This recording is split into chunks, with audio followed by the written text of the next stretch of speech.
Konstantiniye'yi fethetti ve dahi Sırbistan'ı, Mora'yı.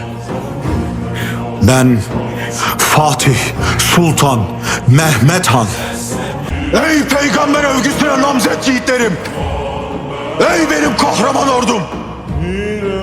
Gayrı şafak sökmüş, tan atmıştır. Batıl zayi olmuş, Türk'ün fetihler çağı başlamıştır.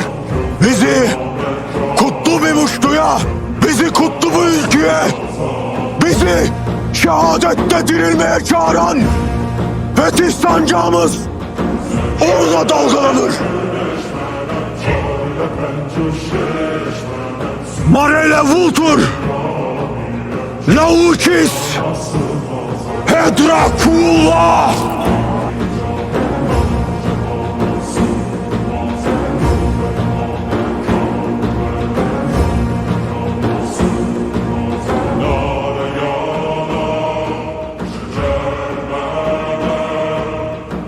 چرخ خواه